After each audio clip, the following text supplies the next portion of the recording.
अगला क्वेश्चन देखिएगा, तापगतिकी का प्रथम नियम सामान्यतः किससे संबंधित है? बताइए, तापगतिकी का जो नियम है किससे रिलेटेड, ये आपको बताना है। तो ये है ऊर्जा संरक्षण नियम पर। किस पर रिलेटेड है? ऊर्जा संरक्षण नियम पर है तापगतिकी का नियम। नेक्स्ट, दो धातुओं का जो सोल्डरन है उनके किस गुण के कारण संभव है? तो असंजक, किस कारण? असंजक बल के कारण जो है संभव। किस कारण दोस्तों संभव है? असंजक बल के कारण। अगला देखिएगा, बर्फ को बुरादे में पैक क्यों किया जाता है? ये आपको बताना है। क्या बताना है? जो बर्फ को बुरादे में क्यों पैक, देखिए बुरादा क्या हो जाता है ना, ऊष्मा का कुचालक है। और जो चीज़ें कुचालक होता है तो अंदर जो है ना, क्या होता है दोस्तों, बुरादा के अंदर जो है ऊष्मा प्रवाहित नहीं होता, तो बर्फ जो है वैसे की वैसे बनी रहती है।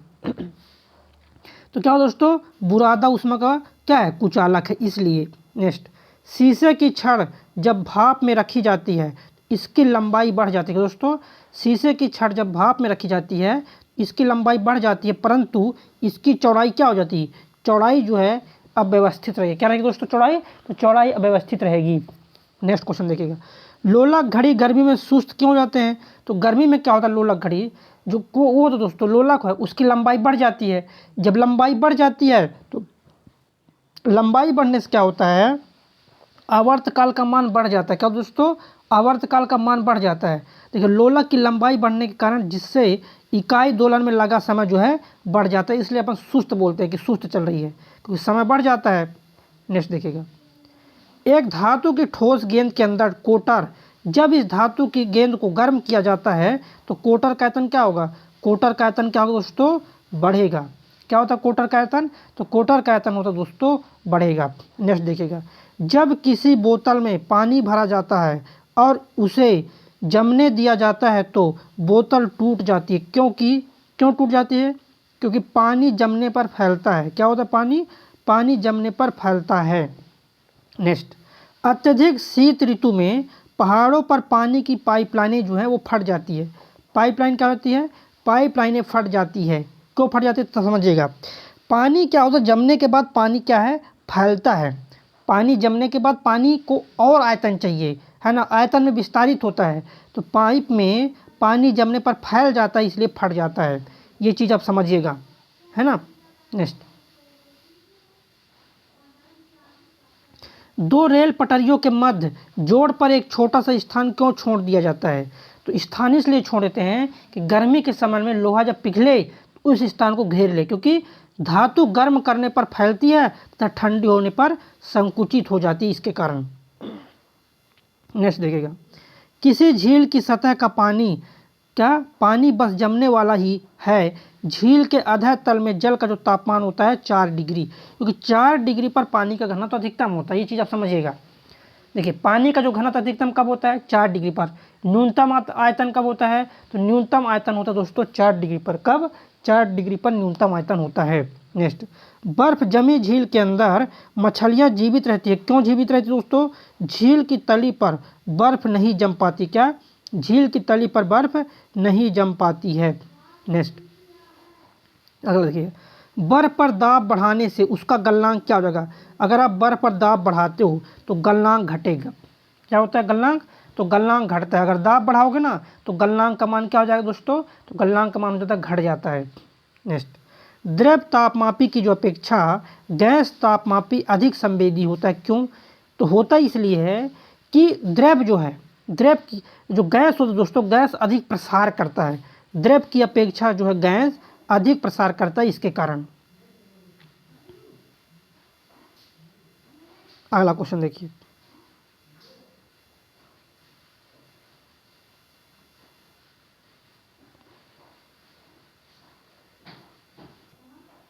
नेक्स्ट क्वेश्चन, दूर की वस्तुओं जैसे सूर्य आदि का ताप किस तापमापी के द्वारा मापा जाता है? तो ये मापते हैं पूर्ण विकिरण तापमापी। किस द्वारा?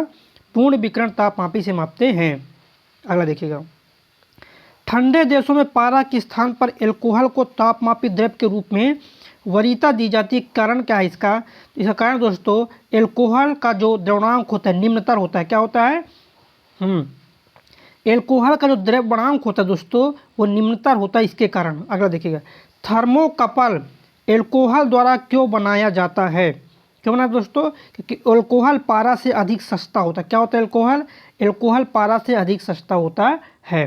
नेक्स्ट देखिए, सूर्य का ताप किस में मापते हैं? पायरोमीटर तापमापी से। क्योंकि सूर्य का ताप बहुत ज़्यादा, देखिए उच्चतर ताप को मापने के लिए, किसको? उच्चतर ताप को मापने के लिए पायरोमीटर का प्रयोग करते हैं। किसका प्रयोग करते हैं? पायरोमीटर का प्रयोग करते हैं। नेक्स्ट देखिएगा, अगला क्वेश्चन, ऊष्मा का एक प्रकार, क्या दोस्तों? ऊष्मा एक प्रकार की ऊर्जा है जिसे कार्य में बदला जा सकता है। इसका प्रत्यक्ष प्रमाण सबसे पहले किसने दिया? तो किसने दिया? रमफोर्ड ने। किसने दिया दोस्तों? रमफोर्ड ने दिया था इसका प्रत्यक्ष प्रमाण। देखिए नेक्स्ट क्वेश्चन क्या है, मानव शरीर का तापमान 98 डिग्री 6 फ़ारेनहाइट है। सेल्सियस में, तो सेल्सियस में होगा 37 डिग्री सेल्सियस। अगर ये केल्विन पूछेगा 310 केल्विन, क्या होगा केल्विन में? 310 केल्विन हो जाएगा केल्विन में इसका मान। नेक्स्ट क्वेश्चन देखिएगा, ऊष्मा का सबसे अच्छा चालक कौन होता है? ऊष्मा का अच्छा जो चालक होता है चांदी है। क्या है ऊष्मा का अच्छा चालक? चांदी होता है, ऊष्मा का अच्छा चालक होता है। ऊष्मा का सबसे अच्छा चालक तो बता दें चांदी है। किसी वस्तु का ताप किसका सूचक है? तो वस्तु का जो ताप है दोस्तों, उसके अणुओं की औसत गतिज ऊर्जा। क्या? उसके अणुओं की औसत गतिज ऊर्जा। नेक्स्ट अगला क्वेश्चन क्या है, सूर्य की ऊष्मा पृथ्वी पर किस प्रकार के संचार माध्यम में आती है? तो विकिरण के माध्यम से। किसके माध्यम से आती है? विकिरण के माध्यम से आती है। न्यूनतम तापमाप का जो अध्ययन है, न्यूनतम तापमाप का जो अध्ययन है दोस्तों, ये क्या है? तो न्यूनतम तापमान का जो अध्ययन होता है इसको बोलते हैं निम्न तापकी। क्या बोलते हैं? निम्न तापकी बोलते हैं। चलिएगा, एक बार शेयर कर देंगे, जितने भी साथी देख रहे हैं शेयर कर देंगे और लाइक कर देंगे। लाइक करना बहुत ज़रूरी है। अगला क्वेश्चन देखिएगा, ताप विद्युत उत्ताप मापी। क्या दोस्तों? ताप विद्युत उत्ताप मापी का जो प्रयोग है हम कब करते हैं? तो बहुत उच्च तापमान के मापन के लिए। किसके दोस्तों? बहुत उच्च तापमान के मापन के लिए करते हैं, है ना। अगला देखिएगा, केल्विन में मानव शरीर का सामान्य ताप 310 है। सेल्सियस में 37 डिग्री सेल्सियस हो जाएगा।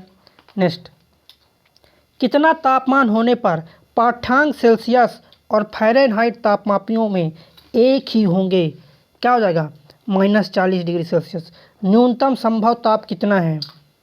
-273। क्या है? न्यूनतम संभव ताप -273। क्या दोस्तों? -273 न्यूनतम संभव ताप हो जाएगा। चलिए नेक्स्ट क्वेश्चन देखिएगा,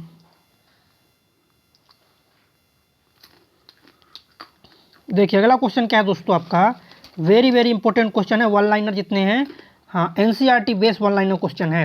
क्या है? अच्छे उत्सर्जक अच्छे अवशोषक होते हैं। क्या होते हैं? अच्छे उत्सर्जक जो हैं अच्छे अवशोषक होते हैं। किसने कहा था ये नियम? तो ये होता है किरचॉफ का नियम।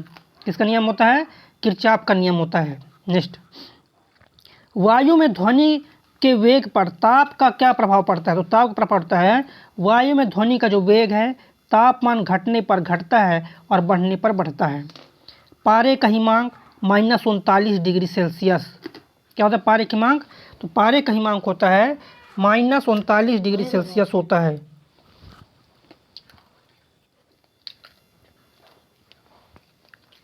चलिए,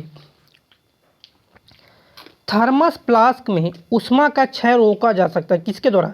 चालन, संवहन और विकिरण, तीनों के माध्यम से हम रोक सकते हैं। क्या रोक सकते हैं? थर्मस फ्लास्क में ऊष्मा का क्षय रोक सकते हैं। नेक्स्ट, थर्मस फ्लास्क की आंतरिक दीवारें जो होती है वो चमकीली होती। क्यों होती चमकीली? थर्मस फ्लास्क में जो होती है आंतरिक दीवारें चमकीली क्यों होती है? तो विकिरण के द्वारा होने वाली ऊष्मा हानि को रोकने के लिए। नेक्स्ट क्वेश्चन देखिएगा, दिन के समय पृथ्वी समुद्र के जल की अपेक्षा बहुत जल्दी गर्म हो जाती है। क्या हो जाती है? बहुत जल्दी गर्म हो जाती है। क्यों बताइएगा? दिन के समय पृथ्वी जो है समुद्र के जल की अपेक्षा बहुत गर्म हो जाती है। कारण इसका है कि जल की विशिष्ट ऊष्माधारिता काफ़ी अधिक होती है। क्या होती है? काफ़ी अधिक होती है। चलिए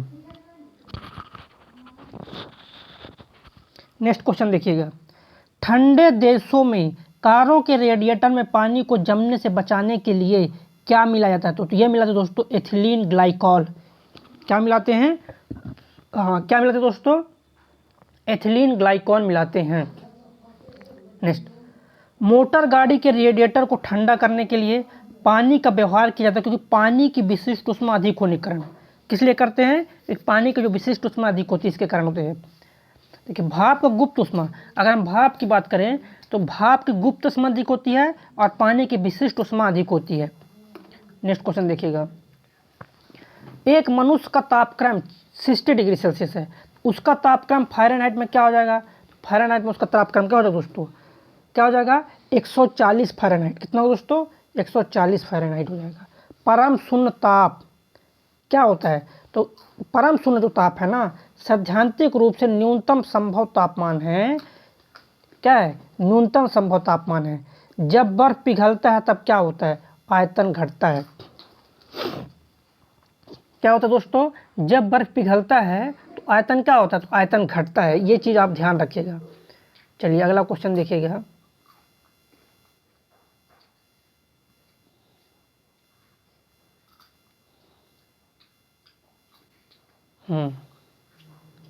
नेक्स्ट क्वेश्चन देखिए,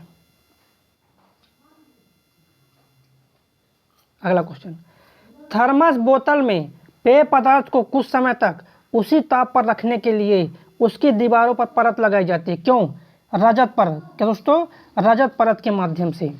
नेक्स्ट देखिएगा, रोगी की सिकाई गर्म जल की बोतल से की जाती है। क्यों? देखिएगा, रोगी की सिकाई गर्म जल की बोतल से की जाती है क्योंकि जल की विशिष्ट ऊष्मा अधिक होने के कारण यह देर तक गर्म हो जाती है। अगला देखिएगा, ज़्यादा इंपॉर्टेंट क्वेश्चन नहीं है, चलिए इसको देख लीजिए। अगला क्वेश्चन देखिएगा, वेरी वेरी इंपॉर्टेंट क्वेश्चन है। पसीने का मुख्य उपयोग क्या होता है? पसीना क्या करता है? शरीर के ताप को नियंत्रित करता है। पसीना निकाल क्या होता है? शरीर के तापमान का मेंटेनेंस बना रखता है, मतलब शरीर का ताप नियंत्रित करता है। नेक्स्ट, पारे का क्वथनांक कितना होता है? पारे क्वथनांक कितना होता है? क्वथनांक होता है 357 डिग्री सेल्सियस। कितना होता है? 357 डिग्री सेल्सियस। नेक्स्ट, ऊष्मीय विकिरण की चाल कितनी होती है? तो प्रकाश की चाल के बराबर होती है। प्रकाश की चाल कितना है? 3 × 10⁸ मीटर प्रति सेकेंड। ये होती है क्या? तो यह प्रकाश की चाल। नेक्स्ट क्वेश्चन देखिए, बादल आच्छादित रातें स्वच्छ आकाश वाली रातों से अधिक गर्म होती है। क्यों? क्योंकि बादल पृथ्वी तथा हवा से ऊष्मा का विकिरण रोकते हैं। क्या करते हैं? रोकते हैं। नेक्स्ट, तप्त जल के थैलों में जल का उपयोग किया जाता है। क्यों करते हैं उपयोग? क्योंकि इसकी विशिष्ट ऊष्मा अधिक होने के कारण। वेरी वेरी इंपॉर्टेंट है, एक बार चलिए शेयर कर दीजिए। हाँ, जितने भी साथी देख रहे हैं एक बार शेयर कर देंगे। नेक्स्ट क्वेश्चन क्या है, धातु की चायदानियों में लकड़ी के हैंडल क्यों लगे रहते हैं? देखिए, लकड़ी क्या होता है? कुचालक होता है ऊष्मा का। लकड़ी क्या होता है? विद्युत और ऊष्मा का दोस्तों, तो लकड़ी होता है विद्युत और ऊष्मा का कुचालक होता है। तो इसका राइट आंसर हो जाएगा ये नंबर, ये हो जाएगा। अगला क्वेश्चन देखिएगा, देखिए नेक्स्ट क्वेश्चन, वह ताप जिस पर बर्फ, पानी और वाष्प संतुलन में रहता है क्या कहा जाता है? त्वरित बिंदु। क्या कहते हैं? त्वरित बिंदु कहते हैं। भीषण सर्दी में ठंडे देशों में पानी की पाइप पड़ जाते बता चुके हैं, क्योंकि क्या होता है? पानी जमता है तो फैलता है। पानी जमता है तो फैलता है। जमने पर और ज़्यादा आयतन चाहिए, है ना? तो पानी जमता है तो फैलता है, तो कारण ये हो जाएगा क्योंकि जमने पर पानी क्या होता है दोस्तों? पानी जमने पर फैलता है। नेक्स्ट देखिए, कांच, तांबा, शीशा जल में किसमें सर्वोच्च विशिष्ट ऊष्मा है? जल में। किसमें दोस्तों? सर्वोच्च जो विशिष्ट ऊष्मा दोस्तों जल में है। किसमें है? जल में होता है। नेक्स्ट क्वेश्चन देखिएगा, प्लांक नियतांक की यूनिट जूल प्रति सेकंड। क्या होता है प्लांक नियतांक की यूनिट? जूल प्रति सेकंड होता है प्लांक नियतांक की यूनिट। अगला, ताजे पानी की हिमांक 0 डिग्री सेल्सियस, फ़ारेनहाइट में 32 फ़ारेनहाइट। रेफ्रिजरेटर पदार्थों को खराब होने से बचाते हैं क्योंकि इसके न्यून तापमान पर जो जीवाणु हैं और फफूंदी निष्क्रिय हो जाते हैं, मर जाते हैं, इसलिए। चलिए अगला क्वेश्चन देखिएगा, आपेक्षिक आर्द्रता को किस रूप में व्यक्त किया जाता है? प्रतिशत में। देखिए अपेक्षित आर्द्रता जिसमें अपेक्षित लग जाए, सापेक्षित लग जाए, इसका कोई भी मात्रक नहीं होता है। क्या दोस्तों, इसका कोई भी मात्रक नहीं होता, परसेंटेज में आता है इसका आंसर। थर्म किसका यूनिट है? ऊष्मा का यूनिट है थर्म। बादल किस कारण वायुमंडल में तैरते हैं? तो निम्न घनत्व के कारण जो होते हैं बादल वायुमंडल में तैरते हैं। जल वाष्प में क्या दोस्तों, जल वाष्प में भंडारित ऊष्मा क्या होती है? गुप्त ऊष्मा। तो भाई जल वाष्प जो होती है ना, जो जल वाष्प होती है उसकी गुप्त ऊष्मा बहुत अधिक होती है। क्या होती है दोस्तों? जल वाष्प की जो गुप्त ऊष्मा है, किसकी? जल वाष्प की गुप्त ऊष्मा जो है ये बहुत अधिक होती है।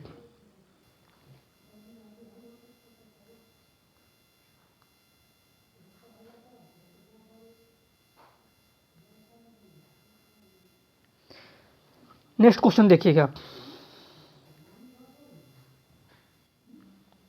वायु की क्षैतिज गति से होने वाले ऊष्मा के अंतरण को क्या कहते हैं? अभिवहन कहते हैं। क्या कहते हैं? अभिवहन। नेक्स्ट, गैस फ्लेम के सबसे गर्म भाग को क्या कहते हैं? गैस फ्लेम के सबसे गर्म भाग को क्या बोलते हैं? Non luminous zone. क्या बोलते हैं? नॉन लुमिनस जोन बोलते हैं। नेक्स्ट क्वेश्चन, जब गर्म पानी को मोटे कांच के गिलास के ऊपर छिड़का जाता है तो वह टूट जाता है, इसका क्या कारण है? वह टूट जाता है, इसका कारण क्या है दोस्तों? अचानक ही गिलास विस्तारित हो जाता है। दोस्तों अचानक ही गिलास विस्तारित हो जाती है। नेक्स्ट क्वेश्चन देखिए, पानी का घनत्व किस ताप पर अधिकतम होता है? 4 डिग्री सेल्सियस पर। क्या दोस्तों, पानी का जो घनत्व है किस ताप पर अधिकतम होता है दोस्तों? तो 4 डिग्री सेल्सियस पर अधिकतम होता है। नेक्स्ट क्वेश्चन, सूर्य विकिरण का कौन सा भाग सोलर कुकर को गर्म कर देता है?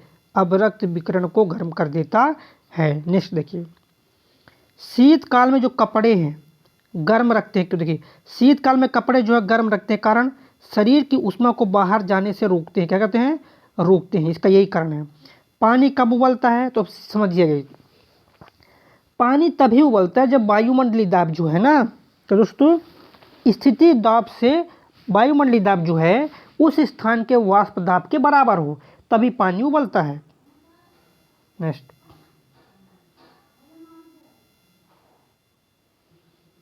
द्रवों तथा गैसों में ऊष्मा का स्थानांतरण किस विधि के द्वारा होता है? संवहन विधि के द्वारा। पानी से भरे गिलास में बर्फ का एक टुकड़ा तैर रहा है, टुकड़े के पूरा पिघल जाने पर गिलास में पानी का जो तल क्या हो जाएगा? अपरिवर्तित रहेगा। तल क्या रहेगा? अपरिवर्तित रहेगा। नेक्स्ट, दाब बढ़ाने से किसी द्रव का क्वथनांक तो बढ़ेगा। अगर आप दाब बढ़ाओगे क्वथनांक भी बढ़ेगा।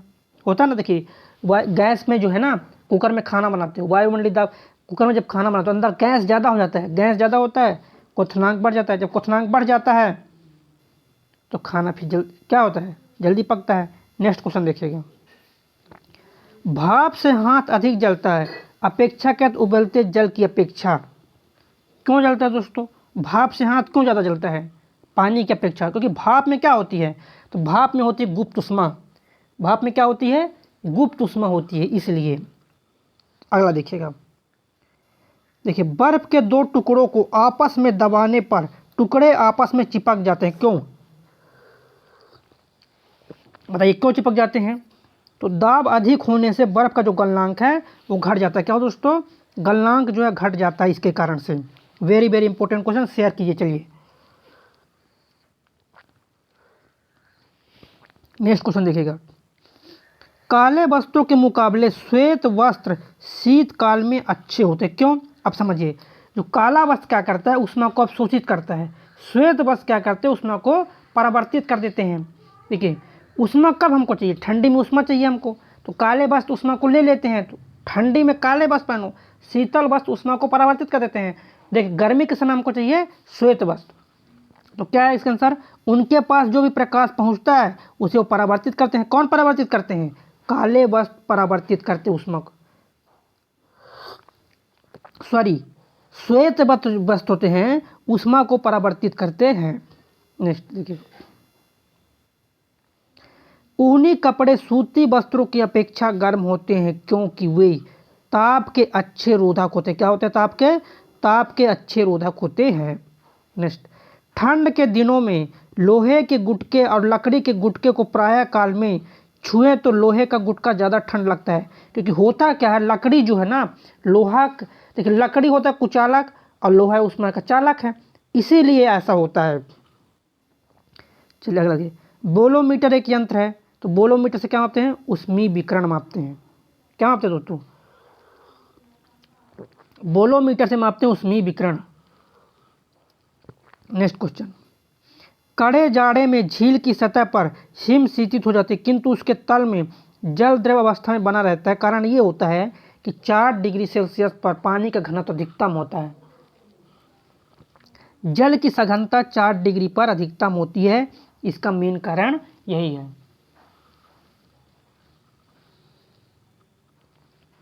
चलिए अगले क्वेश्चन पर चलते हैं दोस्तों, सभी क्वेश्चन इंपॉर्टेंट हैं। देखिए नेक्स्ट क्वेश्चन,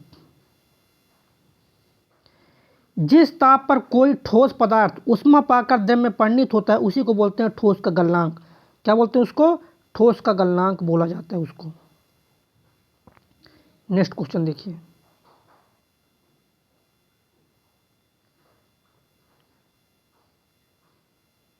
चलिए अगला क्वेश्चन प्रैक्टिस करेंगे अब। जिस ताप पर कोई द्रव ऊष्मा पाकर वाष्प में बदलता है, किसमें बदलता है, ऊष्मा पाकर वाष्प में बदलता है, उसको बोलते हैं द्रव का क्वथनांक बोलते हैं। क्या बोलते हैं, द्रव का क्वथनांक। ऊष्मीय विकिरण की तरंगदैर्घ्य 8000 एंगस्ट्रॉम से 3 mm तक होती है। अगला देखिए, गर्मियों में सफ़ेद कपड़े पहनना ज़्यादा आरामदायक होता है, क्योंकि सफ़ेद कपड़े ऊष्मा को क्या करते हैं, परावर्तित कर देते हैं। क्या करते हैं, ऊष्मा को परावर्तित कर देते हैं और शरीर में गर्मी नहीं जा पाता, इसी कारण सफ़ेद कपड़े आरामदायक होते हैं। नेक्स्ट, ऊष्मा विकिरण प्रक्रिया में क्या, ऊष्मा जो है किस प्रक्रिया से सर्वाधिक तीव्र गति से स्थानांतरित होती है, विकिरण से। ऊष्मा जो है ना विकिरण के माध्यम से सर्वाधिक तीव्र गति से क्या होती है दोस्तों, सर्वाधिक तीव्र गति से क्या होती है, स्थानांतरित होती है। अगला देखिए, पारा जल, क्या दोस्तों, पारा जो जल, पारा, एल्कोहलिक व ईथर में ऊष्मा का सर्वोत्तम चालक क्या है, तो ऊष्मा का सर्वोत्तम चालक है पारा। जल का अधिकतम घनत्व 277 क्या 277 केल्विन पर होता है।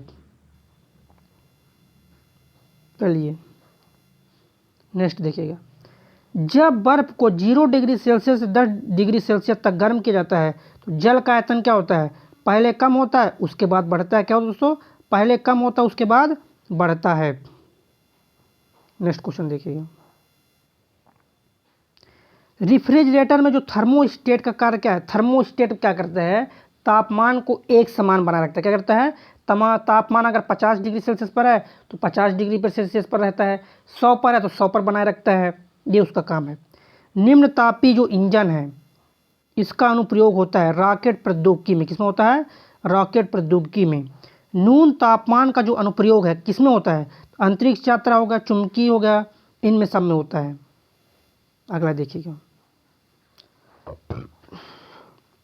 देखिए नेक्स्ट क्वेश्चन, प्रेशर कुकर में जो चावल है जल्दी पकता है क्यों, ये आपको बताना है। तो प्रेशर कुकर में चावल क्यों जल्दी पकता है दोस्तों, उच्च दाब जल के क्वथनांक को बढ़ा देती है। दाब उच्च होता है, प्रेशर कुकर के अंदर जो दाब होता है वो उच्च हो जाता है, इस कारण क्वथनांक बढ़ जाता है और खाना जल्दी पक जाती है। नेक्स्ट, मनुष्य आर्द्रता से परेशानी महसूस करता है, इसका कारण ये होता है आर्द्रता के कारण जो पसीना वाष्पित नहीं होता है। अगर पसीना निकले और वाष्पित हो जाए, हवा चलते रहे, है ना, हवा चलते रहे, जैसे हम बहुत मतलब खेल के आते हैं, पसीना निकलता है और पंखे के नीचे बैठ जाए तो पसीना आराम से वाष्पित होता है, कितना सुकून मिलता है। तो यही कारण, आर्द्रता के कारण पसीना वाष्पित नहीं होती है, इसीलिए हमको परेशानी महसूस होता है। नेक्स्ट देखो, वही चीज़ आ गया नेक्स्ट में, गर्म मौसम में पंखा चलाने से आराम महसूस होता है क्यों, क्योंकि हमारा पसीना तेज़ी से वाष्पीकृत होता है। क्या होता है, हमारा पसीना तेज़ी से वाष्पीकृत होता है। अगला क्वेश्चन देखिएगा, किसी द्रव्य के उसके क्वथनांक से पूर्व वाष्प में बदलने की क्रिया को क्या बोलते हैं, वाष्पीकरण। क्या बोलते हैं, वाष्पीकरण। नेक्स्ट क्वेश्चन, पहाड़ों पर पानी किस तापमान पर उबलता है, ये आपको बताना है। किस पर, पहाड़ों पर जो पानी है किस तापमान पर उबलता है दोस्तों, 100 डिग्री सेल्सियस से कम। जल्दी 100 से जल्दी पर उबल जाता है पानी, इसीलिए खाना लेट पकता है। क्यों? क्योंकि वहाँ वायुमंडलीय दाब का मान कम हो जाता है।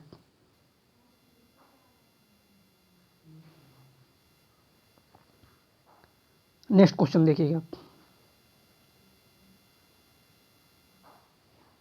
देखिए अगला क्वेश्चन।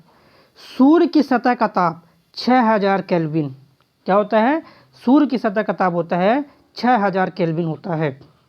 जब पानी में नमक मिलाया जाता है, किसमें? जब पानी में नमक मिलाया जाता है तो कौन सा परिवर्तित होता है, ये आपको बताना है। बताइए, जब पानी में नमक मिलाया जाता है तो कौन सा परिवर्तित होता है? क्वथनांक बढ़ता है और जमाव बिंदु घटता है। क्या दोस्तों? क्वथनांक बढ़ता है और जमाव बिंदु घटता है। कमरे को ठंडा किया जा सकता है, क्यों? संपीड़ित गैस को छोड़ने से। कैसे करते दोस्तों? कमरे को ठंडा कैसे कर सकते हैं? संपीड़ित गैस को छोड़ने से।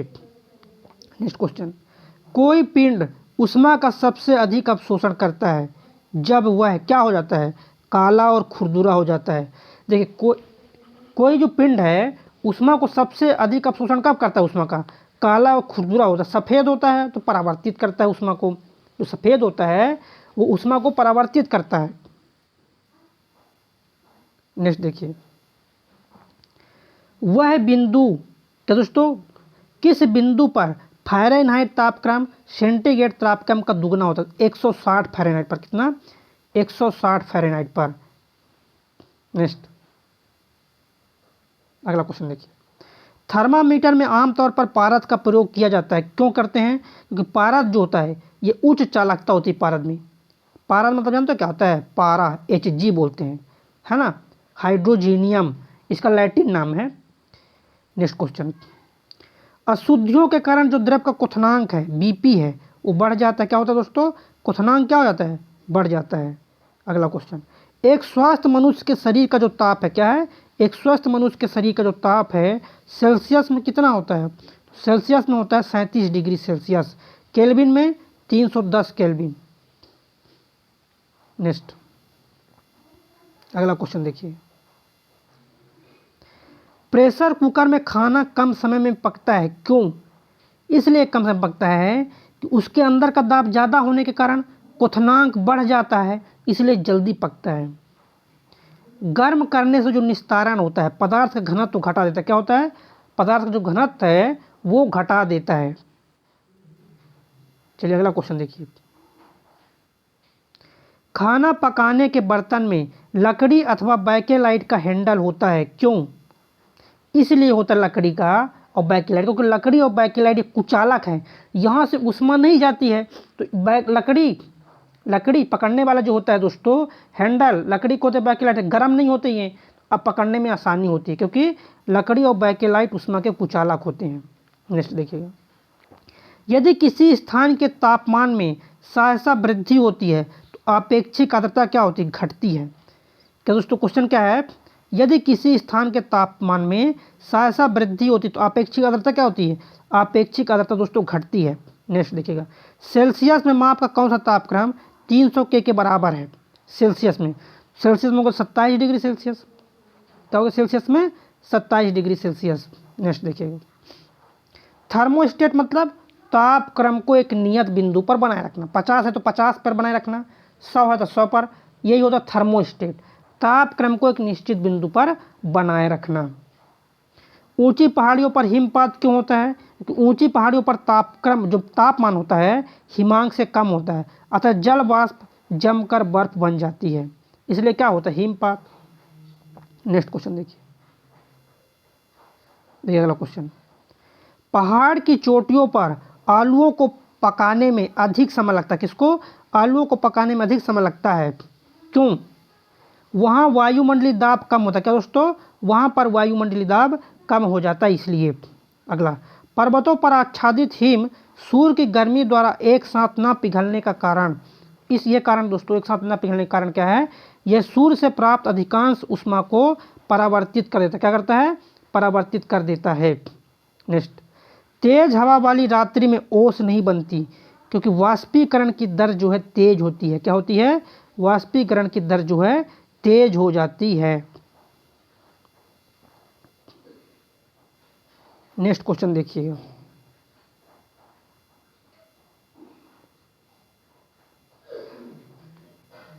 देखिए नेक्स्ट क्वेश्चन,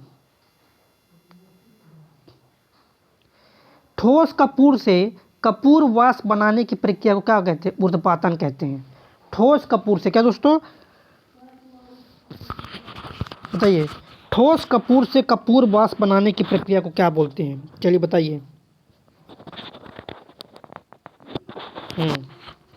ठोस कपूर से कपूर वाष्प बनाने की प्रक्रिया क्या बोलेंगे? तो ये बोलते दोस्तों ऊर्ध्वपातन। नेक्स्ट, 0 डिग्री सेल्सियस पर जल और बर्फ के क्रिस्टलीय साम्यावस्था में होते हैं। जब इस प्रणाली पर दाब प्रयुक्त किया जाता है तो बर्फ का अधिक भाग जल बन जाता है। क्या होता है? देखिए, दाब बढ़ाओगे तो बर्फ पिघल जाएगा। सिंपल सी क्वेश्चन है। नेक्स्ट, मिट्टी के घड़े में किस क्रिया के कारण जल ठंडा रहता है? वाष्पीकरण के कारण। किसके कारण? वाष्पीकरण के कारण होता है, जल ठंडा होता है। नेक्स्ट, अगला क्वेश्चन देखिए, प्रेशर कुकर में भोजन तेजी से पकता है क्योंकि वायु दाब में वृद्धि से क्या होता है? क्वथनांक बढ़ जाता है। वायु दाब में वृद्धि से क्वथनांक बढ़ जाता है। थर्मामीटर जो 2000 डिग्री सेल्सियस मापने हेतु उपयुक्त होता है, पूर्ण विकिरण पायरोमीटर हो। क्या है? पूर्ण विकिरण पायरोमीटर है। नेक्स्ट, शीतकाल में एक मोटी कमीज की अपेक्षा 2 पतली कमीजें हमें अधिक गर्म क्यों रख सकती है? क्योंकि 2 कमीजों के बीच वायु की जो परत रोधी के माध्यम के रूप में काम करती है। क्या करते हैं दोस्तों? 2 कमीजों के बीच जो वायु है परत रोधी के रूप में काम करती है। अगला देखिएगा, वाष्प इंजन में उबलते हुए जल का तापमान किस कारण से उच्च हो सकता है? बॉयलर के अंदर जो है उच्च दाब, देखिए उच्च दाब के कारण तापमान भी उच्च। देखिए बताया है ना कई बार, वायुमंडलीय दाब कम है, क्वथनांक कम है। वायुमंडलीय दाब ज़्यादा है, क्वथनांक ज़्यादा है। अगला देखिएगा, शीतकाल में हैंडपंप का पानी गर्म क्यों होता है? क्योंकि पृथ्वी के भीतर जो तापमान है वायुमंडलीय तापमान से अधिक होता है, इसके कारण होता है। ताप का एसआई मात्रा केल्विन। सिंपल सी बात है। जलप्रपात के अध स्थल पर जल का तापमान ऊपरी अपेक्षा अधिक होने के कारण क्या है? क्योंकि गिर रहे जल की गतिज ऊर्जा उष्मा ऊर्जा में बदलती है।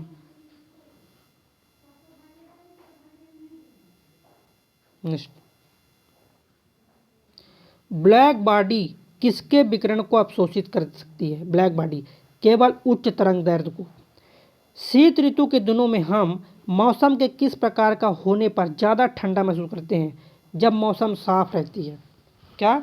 जब मौसम साफ रहती है तो हम ठंडा महसूस करते हैं। क्या करते हैं दोस्तों? ठंडा महसूस करते हैं।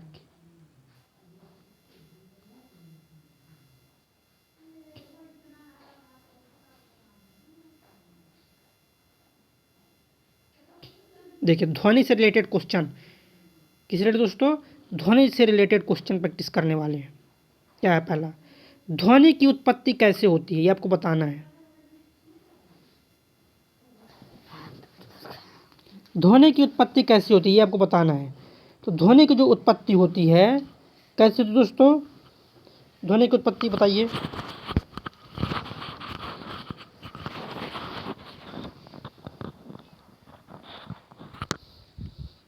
देखिएगा, ध्वनि की जो उत्पत्ति होती है किसी माध्यम में विक्षोभ उत्पन्न होने से अर्थात कंपित गति उत्पन्न होने से होती है। किसकी उत्पत्ति? ध्वनि की। नेक्स्ट क्वेश्चन देखिएगा, न्यूनतम पारगम शक्ति किरण कौन सी है? तो अल्फा किरण होती है। ध्वनि का तारत्व पिच जो होता है किस पर निर्भर करता है? आवृत्ति, उसके आवृत्ति पर। जो ध्वनि का पिच होता है दोस्तों उसके आवृत्ति पर निर्भर करता है। किस पर निर्भर करता है? उसके आवृत्ति पर निर्भर करता है। अगला देखिएगा, श्रव्य परिसर में ध्वनि तरंगों की आवृत्ति क्या होती है? तो 20 हर्ट्ज से 20,000 हर्ट्ज। कितना? 20 हर्ट्ज से 20,000 हर्ट्ज होती है। नेक्स्ट, जब 2 लोग आपस में बात करते हैं तब कितने डेसिबल ध्वनि उत्पन्न होती है? बताइएगा। जब 2 लोग आपस में बात करते हैं तो कितने डेसिबल ध्वनि उत्पन्न होती है दोस्तों? ये उत्पन्न होती है 30 से 60 डेसिबल के मध्य। किसके मध्य? 30 से 60 डेसिबल के मध्य होती है। नेक्स्ट, शांत तालाब में पत्थर मारने पर किस प्रकार की तरंग उत्पन्न होती है? बताइए। शांत तालाब में पत्थर मारने पर किस प्रकार की तरंग उत्पन्न होती है, बताइएगा। चलिए बताइए, किस प्रकार की तरंग उत्पन्न होती है।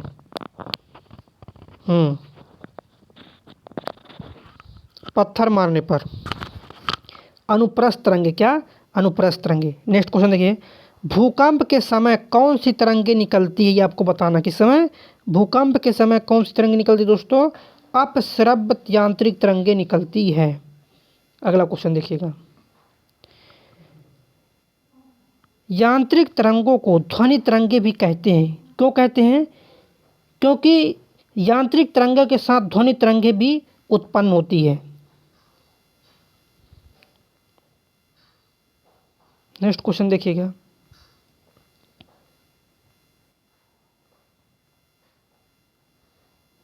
देखिए अगला क्वेश्चन, पराध्वनिक विमान कहाँ पर उड़ते हैं। तो पराध्वनिक विमान उड़ते हैं ध्वनि की चाल से अधिक चाल से, क्या, ध्वनि की चाल से भी अधिक चाल से उड़ते हैं, क्या, पराध्वनिक विमानें। नेक्स्ट, पराध्वनिक विमान जो प्रघाती तरंगे पैदा करते हैं उसको बोलते हैं ध्वनि बूम। चमगादड़ अंधेरे में क्यों उड़ते हैं, चमगादड़ जो होते हैं अंधेरे में क्यों उड़ते हैं दोस्तों, कैसे उड़ सकते हैं, क्योंकि वह अति तीव्र ध्वनि तरंग पैदा करती है जो उसका नियंत्रण करती है। किसका नियंत्रण दोस्तों, उसका नियंत्रण करती है। देखिए अगला क्वेश्चन, पराश्रव्य तरंगे मनुष्य द्वारा, तो ये पराश्रव्य जो तरंगे हैं मनुष्य द्वारा नहीं सुनी जा सकती। क्या कहते दोस्तों, पराश्रव्य तरंगे जो हैं मनुष्य द्वारा नहीं सुनी जा सकती है। पराश्रव्य तरंगों को सबसे पहले किसने सीटी बजाकर उत्पन्न किया था, तो गाल्टन ने। किसने दोस्तों, पराश्रव्य तरंगों को, क्या, पराश्रव्य तरंगों को सबसे पहले किसने सीटी बजाकर उत्पन्न किया था, तो गाल्टन ने। किसने किया है, गाल्टन ने उत्पन्न किया है। नेक्स्ट, शिकार, परभक्षियों या बाधाओं का पता लगाने के लिए चमगादड़ अथवा डॉल्फिन किस परिघटना का प्रयोग करते हैं, तो प्रतिध्वनि का निर्धारण, क्या दोस्तों, प्रतिध्वनि का निर्धारण करते हैं। नेक्स्ट, वायु या गैस, वायु में संचरित ध्वनि तरंगों की प्रकृति कैसी होती है, तो वायु में संचरित ध्वनि तरंगों की प्रकृति होती है अनुदैर्ध्य। कैसी प्रकृति होती है, अनुदैर्ध्य प्रकृति होती है। देखिए, ध्वनि अनुदैर्ध्य है, प्रकाश अनुप्रस्थ तरंग है। क्या दोस्तों, ध्वनि जो है, आप समझिएगा, ध्वनि जो होती है अनुदैर्ध्य होती है, प्रकाश होती है अनुप्रस्थ, और प्रकाश क्या है, विद्युत चुम्बकीय भी है। तरंगे दो प्रकार की होती है, अनुदैर्ध्य तरंगे, अनुप्रस्थ। ये दोनों क्या है, दोनों यांत्रिक तरंगे हैं। यांत्रिक तरंगों के दो प्रकार है, अनुदैर्ध्य, अनुप्रस्थ। अगला देखिए, ध्वनि का तारतम्य किस पर निर्भर करता है, तो उसकी आवृत्ति पर। किन तरंगों का ध्रुवण नहीं हो सकता, तो अनुदैर्ध्य तरंगों का जो है, जो अनुदैर्ध्य तरंगे हैं दोस्तों उसका ध्रुवण नहीं हो सकता। अनुप्रस्थ तरंगों का ध्रुवण हो सकता है। क्या दोस्तों, अनुप्रस्थ तरंगों का ध्रुवण हो सकता है। नेक्स्ट क्वेश्चन देखिएगा, जब कंपन करते हुए स्वरित द्विभुज को मेज पर रखा जाता है तो एक तेज ध्वनि सुनाई देती है। क्या सुनाई देती है, एक तेज ध्वनि सुनाई देती है। यह किस कारण होती है, अवमंदित कंपन के कारण। किस कारण दोस्तों, अवमंदित कंपन के कारण होती है। नेक्स्ट, 100 डेसिबल का शोर स्तर किसके संगत होता है, किसी मशीन की दुकान से आगे आने वाला शोरगुल। नेक्स्ट देखिए अगला क्वेश्चन, किस तरंग का प्रयोग रात्रि दृष्टि उपकरण में किया जाता है, अवरक्त तरंगों का। रात को देखने के लिए जो चमगादड़ प्रयोग करते हैं अवरक्त तरंगों का। चलिए अगला क्वेश्चन देखिएगा। नेक्स्ट क्वेश्चन, अगला क्वेश्चन देखिएगा, रेडियो का समस्वरण जो स्टेशन होता है ये अनुनाद के कारण होता है। क्या, अनुनाद के कारण ये होता है। और अनुनाद के लिए जरूरी है 17 मीटर की दूरी। कितना मीटर, 17 मीटर की दूरी पर, 17 मीटर की दूर कोई परावर्तक सतह होना चाहिए। नेक्स्ट देखिएगा, रडार शत्रु के वायुयानों का पता लगाने के लिए किन तरंगों का प्रयोग करता है, तो ये करता है रेडियो तरंगों। किसका, रेडियो तरंगों का प्रयोग करता है। नेक्स्ट, जब किसी स्थान पर 2 लाउड स्पीकर साथ साथ बजते हैं। क्या, जब किसी स्थान पर 2 लाउड स्पीकर साथ साथ बजते हैं तो किसी स्थान विशेष पर बैठे श्रोता को इनकी ध्वनि सुनाई नहीं देती। इसका कारण क्या है, क्योंकि ध्वनि तरंगों का व्यतिकरण के कारण। देखिए प्रतिध्वनि के लिए प्रतिध्वनि सुनने के लिए परावर्तक तल और ध्वनि स्रोत के बीच की दूरी कितना होना चाहिए? 30 मीटर इसमें लिखा, 30 मीटर नहीं है, 17 मीटर सही आंसर है। कितना है? 17 मीटर। ये गलत है। जब सेना पुल को पार करते सैनिक को बोला जाता है कदम मिलाकर ना चले, क्योंकि होता क्या है, कदम मिला के चलेंगे दाब बढ़ जाएगा।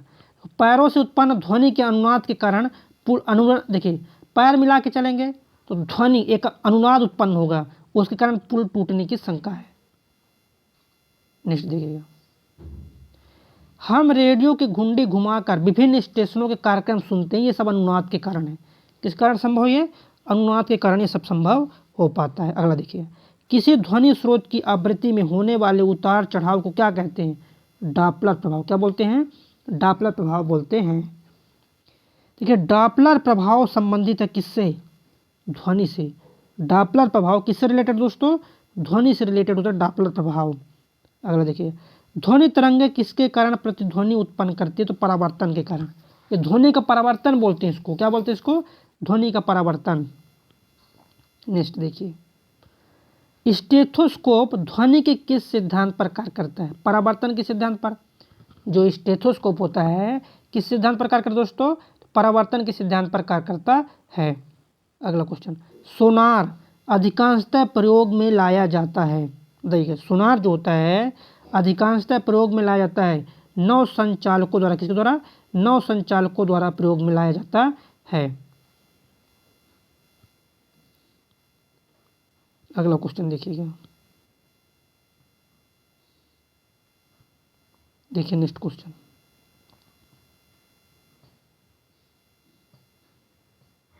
क्या क्वेश्चन? एक जेट वायुयान 2 मैक के वेग से हवा में उड़ रहा है। जब ध्वनि का वेग 332 मीटर है तो वायुयान, देखिए 2 मैक मतलब ध्वनि के वेग से डबल, 332 गुणे 2 664 मीटर सेकेंड की गति से उड़ रहा है। लगभग 20 सेंटीमीटर के तापक्रम पर किस माध्यम में ध्वनि की गति अधिकतम होगी? लोहा पर। किसमें अधिक होगी? लोहा पर। नेक्स्ट, एक जैव पद्धति में जिसमें पराश्रव ध्वनि का उपयोग किया था, क्या उपयोग किया दोस्तों? पराश्रव ध्वनि का उपयोग किया जाता है, उसको बोलते हैं सोनोग्राफी। क्या बोलते हैं उसको? उसको बोला जाता है दोस्तों सोनोग्राफी, उसको बोला जाता है। अगला क्वेश्चन देखिएगा, कौन सी तरंगे शून्य में संचरण नहीं कर सकती है? ध्वनि तरंगे। क्या दोस्तों? ध्वनि तरंगे शून्य में संचरण नहीं कर सकती है। अगला देखिए, किस नदी या समुद्र में डूबी वस्तु का पता लगाने के लिए किस यंत्र का प्रयोग किया जाता है? तो ये कर दोस्तों सोनार का प्रयोग किया जाता है। किसका? सोनार का प्रयोग किया जाता है। अगला, वह उपकरण जो ध्वनि तरंगों की पहचान तथा रुझरेखन के लिए प्रयुक्त होता है, क्या कहलाता है? वो सोनार कहलाता है। क्या दोस्तों? सोनार कहलाता है। अगला देखिए, अगला क्वेश्चन, ध्वनि नहीं गुजर सकती कहाँ से? यार निर्वात से ध्वनि कभी नहीं गुजर सकती। कहाँ से? ध्वनि निर्वात से कभी नहीं गुजर सकती। नेक्स्ट क्वेश्चन, पराध्वनिक विमान कौन सी प्रघाती तरंग उत्पन्न करती है? तो ये पराश्रव तरंग उत्पन्न करती हैं। कौन दोस्तों? जो पराध्वनिक विमान होती हैं ये पराश्रव तरंगें उत्पन्न करती हैं, जो प्रघाती तरंग है। इको साउंडिंग का प्रयोग समुद्र की गहराई मापने के लिए। किसकी? समुद्र की गहराई मापने के लिए। चंद्रमा के धरातल पर दो व्यक्ति एक दूसरे की बात नहीं सुन सकते क्योंकि चंद्रमा पर वायुमंडल ही नहीं है। क्यों नहीं सुन पा रहे हैं? क्योंकि चंद्रमा पर वायुमंडल नहीं है। नेक्स्ट, चिल्लाते समय व्यक्ति हमेशा हथेली को मुंह के समीप रखते हैं। क्यों? क्योंकि उस स्थिति में ध्वनि ऊर्जा सिर्फ एक दिशा में इंगित करती है। क्या दोस्तों? केवल एक दिशा में इंगित करती है। ध्वनि या ध्वनि प्रदूषण मापा जाता है डेसिबल में। किसमें? ध्वनि या ध्वनि प्रदूषण मापते हैं डेसिबल में। जल, वायु, इस्पात तथा लकड़ी में से किसमें ध्वनि का वेग सर्वाधिक होता है? इस्पात में। किसमें? इस्पात में ध्वनि का वेग सर्वाधिक होता है। अगला क्वेश्चन देखिए, ध्वनि सबसे तेज यात्रा किसमें करती है? स्टील में करती है। किसमें दोस्तों? ध्वनि सबसे तेज यात्रा जो करती है वो स्टील में करती है। ध्वनि के वेग का मान सबसे कम होता है तो गैसों में। सबसे जो धीमी गति से ध्वनि चलती है ना, गैसों में। कहाँ पर चलती है? गैसों में। सबसे धीमी ध्वनि चलती है गैसों में चलती है। अगला देखिएगा। हाँ, नेक्स्ट क्वेश्चन क्या है, बादलों की जो बिजली की चमक के काफ़ी समय बाद बादलों की गर्जना सुने, मतलब चमक पहले हमको दिखाई देती है, फिर उसके बाद आवाज़ सुनाई देती है। तो क्या होता है ना, प्रकाश की स्पीड जो है ध्वनि से तेज है, तो प्रकाश की चाल है ध्वनि की चाल से बहुत अधिक होती है। इसी कारण से पहले प्रकाश दिखाई देता है, इसके बाद ध्वनि। इससे जब बादल बादल गरजता है तो पहले उसकी लाइट दिखाई देती है, उसके बाद आवाज़ बाद में। नेक्स्ट देखिएगा अगला क्वेश्चन, वायु में ध्वनि का वेग लगभग कितना होता है, 330 मीटर प्रति सेकेंड।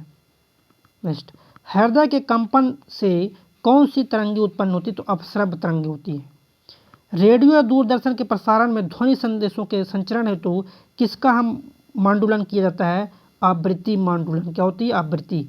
आवृत्ति मतलब एक सेकंड में पूर्ण दोलन कितने बार हुआ, एक सेकंड में किया हुआ दोलन को बोलते हैं आवृत्ति। और आवृत्ति को किससे मापते हैं, आवृत्ति को मापते हैं हर्ट्ज से। नेक्स्ट क्वेश्चन देखिएगा अगला क्वेश्चन, सीटी स्कैन करने के लिए किन तरंगों का प्रयोग करते हैं, एक्स तरंगों। और एक्स तरंगों की खोज किसने किया है, डब्ल्यू रॉन्टजन ने। किसने, डब्ल्यू रॉन्टजन ने किया है। कौन सी तरंगे शून्य में संचरित नहीं हो सकती, यांत्रिक या ध्वनि तरंगे जो होती है शून्य में संचरित नहीं हो सकती है। मनुष्यों के लिए शोर की सहन सीमा लगभग कितनी होती है दोस्तों, तो मनुष्यों में जो होती है शोर की सहन सीमा होती है 80 से 90 डेसिबल। कितना दोस्तों, और ध्वनि किससे मापते हैं दोस्तों, डेसिबल में मापते ध्वनि। ध्वनि सबसे तेज कहाँ चलती है, स्टील में। ध्वनि जो है निर्वात में कभी भी नहीं चल सकती। क्या, ध्वनि जो है निर्वात में कभी भी नहीं चल सकती है। अगला, विश्व स्वास्थ्य संगठन के अनुसार एक नगर के लिए सुरक्षित ध्वनि प्रदूषण 45 डेसिबल। कितना बताया गया, 45 डेसिबल। लंबी दूरी के बेतार संचार के लिए कौन सी तरंगे उपयोग में लाई जाती है, तो रेडियो तरंगे। कौन सी तरंगे, रेडियो तरंगे उपयोग में लाई जाती है। चलिए अगला क्वेश्चन देखिएगा। नेक्स्ट देखिएगा, देखिए अगला क्वेश्चन क्या है, किस तीव्रता की ध्वनि ध्वनि प्रदूषण का। देखिए 80 डेसिबल से अगर ध्वनि की तीव्रता ऊपर है, ध्वनि की तीव्रता 80 डेसिबल से ऊपर है, इसको बोलते हैं ध्वनि प्रदूषण। क्या बोलते हैं, ध्वनि प्रदूषण। गर्म वायु और ठंडी वायु में से ध्वनि की चाल सर्वाधिक किस में होगी, तो गर्म वायु में। किसमें दोस्तों, गर्म वायु में ध्वनि की जो चाल है सबसे अधिक होती है। अगला देखिए, रात के समय आवासीय क्षेत्र में शोर का जो अनुमत है स्तर कितना होता है, 45 डेसिबल तक। मैक संख्या का प्रयोग कहाँ करते हैं, मैक संख्या का प्रयोग कहाँ करते हैं, तो किसी वस्तु की गति और उसी माध्यम में ध्वनि की गति का अनुपात, इसको बोलते हैं मैक संख्या। देखिए क्वेश्चन है, चलती ट्रेन से प्राय किस तीव्रता की ध्वनि, तो चलती जो ट्रेन है उससे 80 से 90 डेसिबल की ध्वनि उत्पन्न होती है। तो सर डेसिबल क्या है, ध्वनि की मापने की इकाई है, इसलिए बार बार डेसिबल आ रहा है। तो चलती ट्रेन की जो आवाज़ होती है 80 से 90 डेसिबल। नेक्स्ट देखिएगा, रॉकेट से किस तीव्रता की ध्वनि उत्पन्न होती है, रॉकेट से 170 से 180 डेसिबल ये ध्वनि की तीव्रता है रॉकेट जब चलती है। नेक्स्ट क्वेश्चन देखिएगा, अब जो क्वेश्चन करने वाले हैं आधुनिक भौतिकी से रिलेटेड क्वेश्चन करने वाले। देखिए वेरी वेरी इंपॉर्टेंट क्वेश्चन है, जिन तत्व के परमाणु में 2 प्रोटॉन और 2 न्यूट्रॉन होते हैं और 2 इलेक्ट्रॉन है उस तत्व का द्रव्यमान संख्या। देखिए द्रव्यमान संख्या के लिए चीज़ बता दें, हम द्रव्यमान संख्या के लिए क्या जोड़ते हैं, प्रोटॉनों की संख्या और न्यूट्रॉनों की संख्या जोड़ते हैं। तो 2 प्रोटॉन 2 न्यूट्रॉन, द्रव्यमान संख्या हो गया 4। क्या होगा द्रव्यमान संख्या 4। नाभिक का आकार कितना होता है, तो नाभिक का आकार 10⁻⁻15 मीटर। देखिए नाभिक का आकार 10⁻⁻15 मीटर, ये होगा किसका, नाभिक का आकार। और जो परमाणु का आकार होता है 10⁻12 मीटर। कितना होता है, परमाणु के जो आकार होता है 10⁻12 मीटर। देखिए पॉजिट्रॉन की खोज किसने की, पॉजिट्रॉन की खोज की थी एंडरसन ने। और जो पॉजिट्रॉन है इलेक्ट्रॉन का एंटी कण है। क्या दोस्तों, जो पॉजिट्रॉन है इलेक्ट्रॉन का एंटी कण है। क्या है इलेक्ट्रॉन का, इलेक्ट्रॉन का एंटी कण है। नेक्स्ट, हाइड्रोजन परमाणु के न्यूक्लियस में प्रोटॉन की संख्या, देखिए हाइड्रोजन के परमाणु में कितने प्रोटॉन होते हैं, हाइड्रोजन परमाणु में तो यार एक प्रोटॉन होते हैं। अगर न्यूट्रॉन पूछता तो हाइड्रोजन में एक भी न्यूट्रॉन नहीं होते हैं। इलेक्ट्रॉन की खोज सिंपल से थॉमसन ने किया है।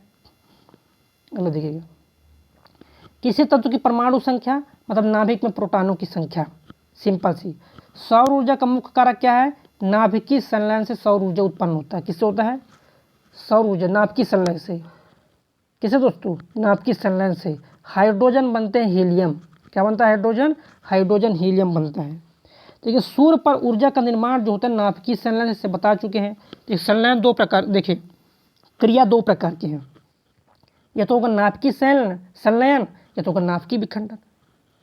तो जो हाइड्रोजन बम बनता है उसमें नाभिकीय संलयन होता है, जो परमाणु बम बनता है उसमें नाभिकीय विखंडन होता है। किस पर ऋणात्मक आवेश होता है, बीटा कण पर। अल्फा पर धनात्मक, बीटा पर ऋणात्मक, और गामा पर कोई भी आवेश है नहीं, आवेश ही नहीं। साइक्लोट्रॉन किससे त्वरित करने के लिए प्रयुक्त होता है, प्रोटॉन तथा अल्फा कणों को त्वरित करने के लिए।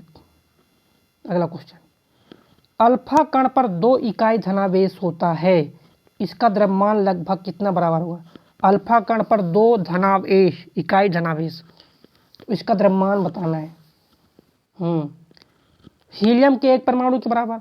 अगर 2 इकाई धनावेश है तो हीलियम के परमाणु के बराबर होता है द्रव्यमान। चलिए अगला देखिएगा, कोबाल्ट 60 आमतौर पर विकिरण चिकित्सा, देखिए कोबाल्ट 60 का प्रयोग किस में करते हैं, कोबाल्ट 60 का प्रयोग किस में करते हैं दोस्तों, कैंसर की जांच के लिए। क्यों करते हैं, क्योंकि इसमें गामा किरण उत्पन्न होती है। कोबाल्ट 60 मुख्य रूप से चिकित्सा में उपयोग करते हैं, देखिए सामान्य कैंसर की पहचान के लिए, सामान्य कैंसर की पहचान के लिए कोबाल्ट 60 का हम प्रयोग करते हैं।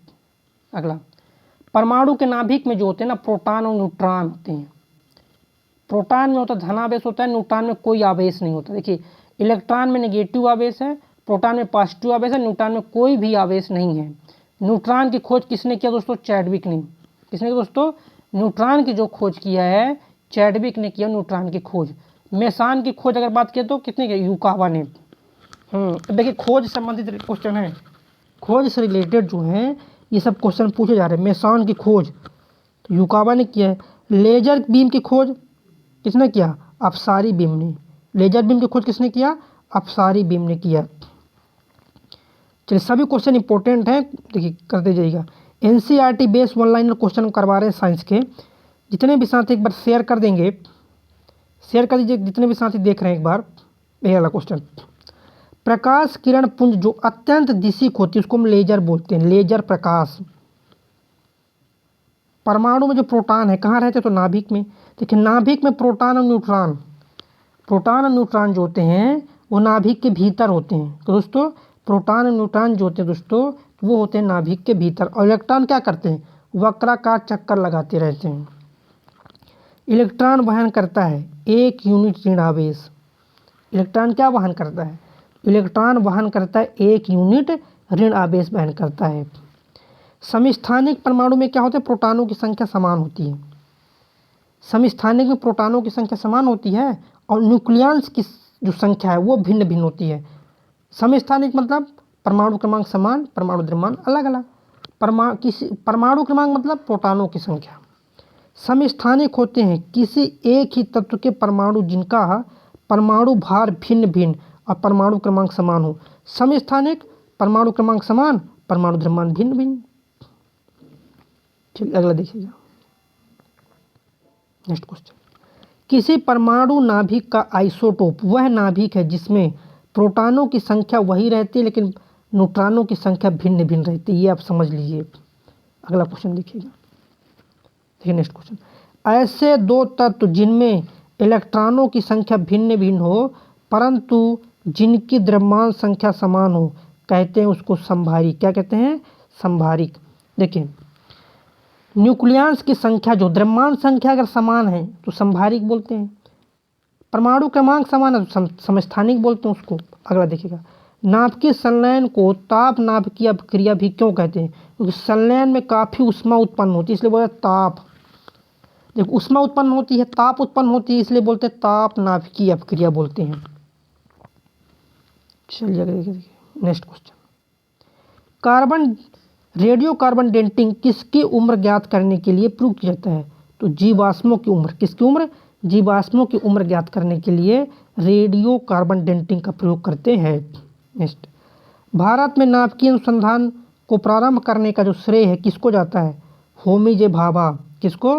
होमी जहांगीर भाभा ने नाभिकीय अनुसंधान को प्रारंभ किया।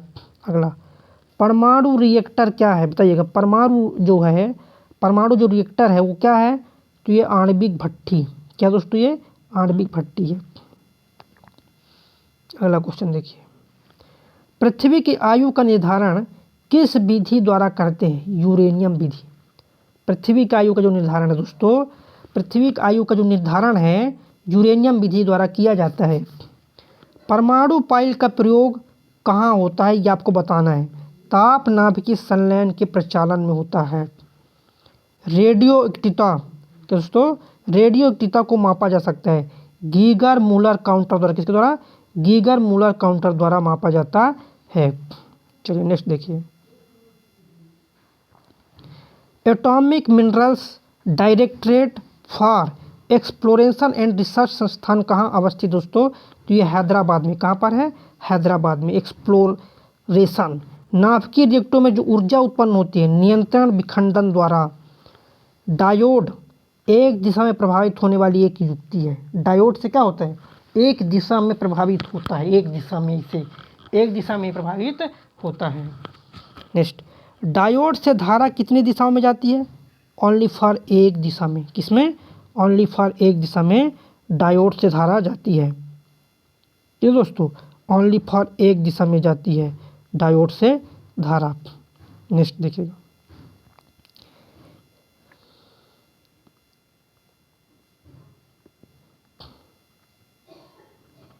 नेक्स्ट क्वेश्चन देखते हैं, सिलिकॉन क्या है? तो सिलिकॉन एक अर्धचालक है। क्या सिलिकॉन? सिलिकॉन एक अर्धचालक है। क्या दोस्तों? सिलिकॉन एक अर्धचालक है। ट्रांजिस्टर के निर्माण में किसका प्रयोग करते हैं? सिलिकॉन का प्रयोग करते हैं। सिलिकॉन परमाणु क्रमांक होता है 14 इसका। किस कंपनी ने ट्रांजिस्टर रेडियो का आविष्कार किया है? सोनी कंपनी ने। किसने किया ट्रांजिस्टर रेडियो का आविष्कार? तो ट्रांजिस्टर रेडियो का आविष्कार किया है सोनी कंपनी ने। किस कंपनी ने किया? सोनी कंपनी ने। प्रकाश विद्युत प्रभाव की खोज किसने किया? हेनरी छार्टे ने। प्रकाश विद्युत प्रभाव की खोज किसने किया? हार्टजे ने किया है। एक्सरे किरणों की खोज किसने किया दोस्तों? विलियम रॉन्टगन ने एक्स किरणों की खोज किया दोस्तों। रडार के आविष्कारक का श्रेय किस वैज्ञानिक को जाता है? तो रडार के आविष्कार का जो श्रेय जाता है रॉबर्ट वाटसन को जाता है। किसको? रॉबर्ट वाटसन बार्ट को। एकीकृत परिपथ में प्रयुक्त अर्धचालक चिप जो होते हैं किसकी बनी होती है? सिलिकॉन की बनी होती है। ऑटो हान ने अणु बम की खोज किस सिद्धांत के आधार पर किया है? यूरेनियम विखंडन। किस आधार पर? यूरेनियम विखंडन के आधार पर। नेक्स्ट, लेजर एक युक्ति है जिसके द्वारा उत्पन्न किया जाता है। किसके द्वारा उत्पन्न होता है? तो वर्ण विक्षेपित विकिरण के द्वारा क्या उत्पन्न हो दोस्तों? लेजर उत्पन्न होता है। नेक्स्ट क्वेश्चन देखिए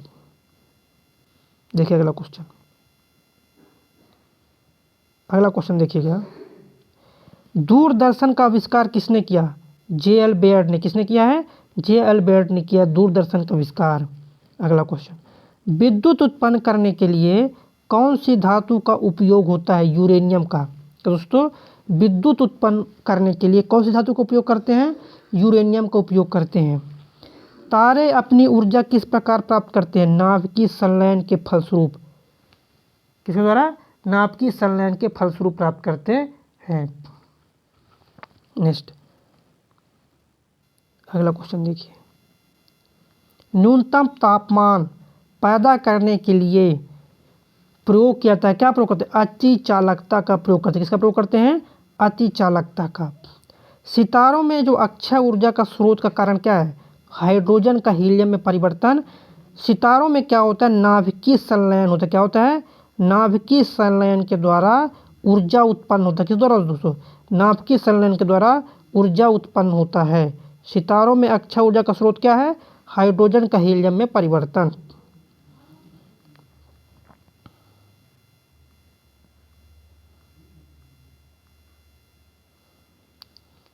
अगला क्वेश्चन देखिएगा, कौन सी धातु अर्धचालक की तरह ट्रांजिस्टर में प्रयोग होता है? तो जर्मेनियम का प्रयोग करते हैं। सरकार ने झावा जला कोला के निर्यात पर प्रतिबंध लगा दिया, क्यों? क्योंकि इससे जर्मेनियम प्राप्त होता है जो अर्धचालक बनाने के काम आता है। किसमें? जले हुए कोला में क्या प्राप्त होता है? जर्मेनियम।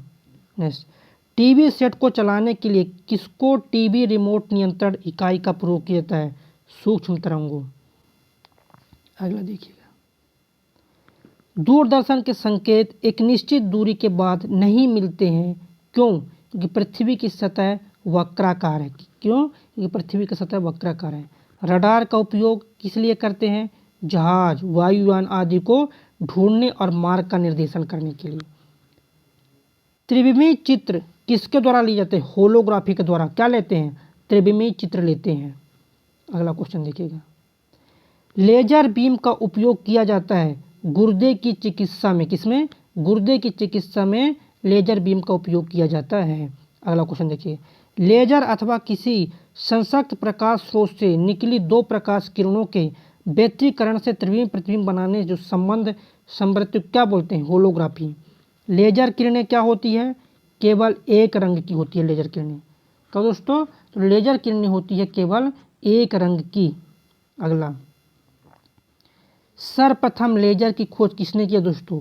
थियोडोर मोनन ने। किसने किया? थियोडोर मैन ने किया है सर्वप्रथम लेजर का आविष्कार। अगला, एक भारी नाभिक के दो हल्के नाभिक में टूटने की प्रक्रिया को बोलते हैं नाभिकीय विखंडन। क्या बोलते हैं? नाभिकीय विखंडन। हाइड्रोजन बम का सिद्धांत ड्यूटेरियम के नाभिकीय संलयन की अनियंत्रित अभिक्रिया है। पहला नाभिकीय रिएक्टर किसने बनाया दोस्तों? फर्मी साहब ने। किसने बनाया? फर्मी साहब ने बनाया था। इसीलिए नाभिक की त्रिज्या को किससे मापते हैं? तो नाभिक की त्रिज्या को मापते हैं फर्मी से। परमाणु बम जो होता है नाभिकीय विखंडन पर आधारित है। हाइड्रोजन बम पूछ देगा तो नाभिकीय संलयन पर। सितारों में कौन सी प्रक्रिया होती है? तो नाभिकीय संलयन होती है। सूर्य में ऊर्जा कैसे बनता है? नाभिकीय संलयन के द्वारा सूर्य में ऊर्जा बनता है। नेक्स्ट, कार्बन की डेंटिंग का जो प्रयोग है किसकी उम्र निर्धारित करने के लिए किया जाता है? फॉसिल्स की उम्र निर्धारित करने के लिए किया जाता है। भारत का प्रथम परमाणु ऊर्जा केंद्र तारापुर परमाणु ऊर्जा केंद्र। परमाणु बम में किस तत्व का प्रयोग करते हैं? तो यूरेनियम का और प्लूटोनियम का। किसका? यूरेनियम और प्लूटोनियम का प्रयोग करते हैं परमाणु बम में। नेक्स्ट देखिएगा, प्रथम परमाणु बम कब व किसके द्वारा बनाया गया? रॉबर्ट ओपेनहीमर द्वारा 1945 में। भारत में अणु बम के विकास व प्रथम परमाणु परीक्षण के मुख्य सूत्रधार हैं डॉक्टर राजा रमन्ना। कौन है? डॉक्टर राजा रमन्ना है। नेक्स्ट, समृद्ध यूरेनियम क्या है? तो प्राकृतिक यूरेनियम जिसमें यूरेनियम 235 का जो समस्थानिक घटक कृत्रिम रूप से बढ़ाया जाता है। नेक्स्ट देखिएगा, सौर ऊर्जा का मुख्य कारक क्या है? नाभिकीय संलयन है। क्या है सौर ऊर्जा का मुख्य कारक? नाभिकीय संलयन होता है। किसका? सौर ऊर्जा का मुख्य कारक होता है। चलिए अगला क्वेश्चन देखिएगा,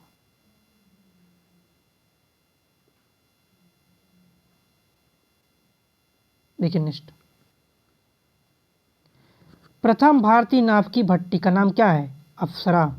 1956 में, हाँ 1956 से कार्य हुआ। कौन? कार्य कब से स्टार्ट किया है? 1956 से। नेक्स्ट, भारत में प्रथम परमाणु परीक्षण जो हुआ था 18 मई 1974 को पोखरण में हुआ था। प्रथम परमाणु परीक्षण। परमाणु रिएक्टर क्या है? एक प्रकार की भट्टी है जिसमें रेडियोधर्मी जो समस्थानिक है उसका विघटन होता है। नेक्स्ट, अगला क्वेश्चन देखिए। चलिए शेयर कर दीजिए, जितने भी साथी हमारे देख रहे हैं एक बार शेयर करेंगे, हाँ, और लाइक कर दीजिए। अगर चैनल में पहली बार विजिट किए हैं चैनल को सब्सक्राइब कर लीजिएगा। भारत में प्रचुर मात्रा में उपलब्ध महत्वपूर्ण नाभिकीय ईंधन थोरियम है। क्या है? भारत में प्रचुर मात्रा में उपलब्ध महत्वपूर्ण नाभिकीय ईंधन जो है दोस्तों थोरियम है। यूरेनियम और थोरियम में से कौन सा तत्व अधिक ऊर्जा क्षय है? वो थोरियम। ऊर्जा क्षम कौन है? थोरियम है। नेक्स्ट, ट्रांसफार्मर किस सिद्धांत पर आधारित है? विद्युत चुम्बकीय प्रेरण के नियम पर। किस पर है दोस्तों? विद्युत चुम्बकीय प्रेरण के नियम पर आधारित है। कलपक्कम स्थित परमाणु ऊर्जा संस्थान का नाम क्या है? Indira Gandhi centre for atomic research. Next, Kalpakkam के फास्ट ब्रीडर रिएक्टर में जो है शीतलक के रूप में किसका प्रयोग करते हैं? तो गलित सोडियम का प्रयोग। किसका? गलित सोडियम का प्रयोग करते हैं।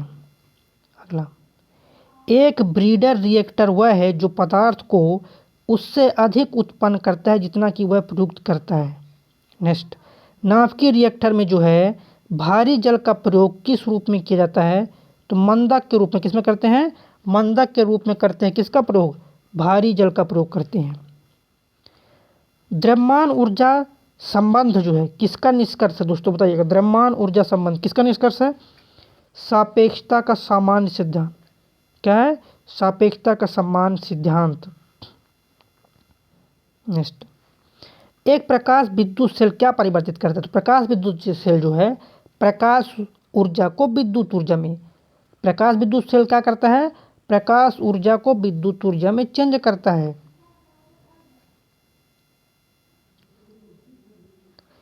कूलिज नलिका का जो प्रयोग है क्या उत्पन्न करने के लिए किया जाता है? एक्स किरण। तो दोस्तों कूलिज नलिका का जो प्रयोग है एक्स किरण की खोज किसने किया? डब्ल्यू रॉटजन ने। किसने? डब्ल्यू रॉटजन ने किया एक्स किरणों का खोज। चर्म रोग के उपचार में किया जाने वाला जो रेडियो आइसोटोप है रेडियो फास्फोरस का प्रयोग किस करते हैं? चर्म रोग के उपचार में रेडियो फास्फोरस का। नेक्स्ट, अतिचालक किस तापमान पर अत्यधिक आर्थिक महत्व के हो सकते हैं? सामान्य ताप पर। किस पर? सामान्य तापमान पर।